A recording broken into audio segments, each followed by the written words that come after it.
Y'all been asking, so here I am. What's up, Horry County? And what's up with the Deputy Chief of Police, Mr. Brandon Strickland, being investigated by SLED? Now, to understand any of this, you got to go back to the 2023 road rage killing of Scott Spivey, right outside this little town called Loris, South Carolina. And I remember this case because people were in an uproar about it, and no charges were ever filed. So a man named Weldon Boyd, who owns Buies on the Boulevard, and a Mr. Williams were driving in Mr. Boyd's truck directly behind Mr. Spivey on this back road. Now, he was following a little too close to Mr. Spivey, so Mr. Spivey brake checked him. That didn't make him real happy. He called 911 at that point and said, he's got a gun, and if I see it again, I'm going to take him out. Those are his words. And then he says, he sped up, trying to get away from me. Okay, let him go. Let him go away from you.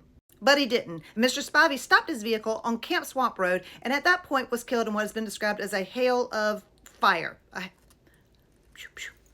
Now, Mr. Boyd said that Mr. Spivey jumped out of his vehicle and started this altercation. But when the police got there, Mr. Spivey was found inside of his truck, slumped over his console with a firearm underneath him with the slide locked. Did he get back in there after when did he get back in his vehicle? Now, at some point in there, the solicitor's office sent the case to the AG's office to be investigated, and then Mr. Boyd comes back and says, thank you for clearing me on his Facebook page. Dude, shut up, okay? That's what led to this reopening of the investigation, and that's what led to Mr. Strickland, back to the beginning, getting in trouble. There was an internal investigation going on about Mr. Strickland, and that's when he resigned.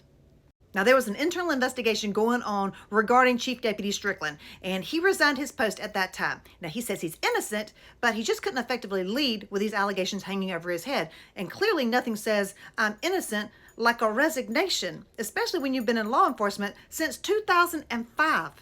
Now, after the Attorney General's office decided they weren't going to charge Mr. Boyd for Mr. Spivey's death, the family came in and sued Mr. Boyd, represented by none other than Mark Tinsley. Mark Tinsley says he's got some newly discovered evidence regarding how many witnesses actually made statements, where were the casings, the shell casings around the vehicle, and also some newfound recordings of Mr. Boyd on some kind of conversations. Now, he hasn't said what those are. He just says, you know it when you see it, and they need to reopen the case.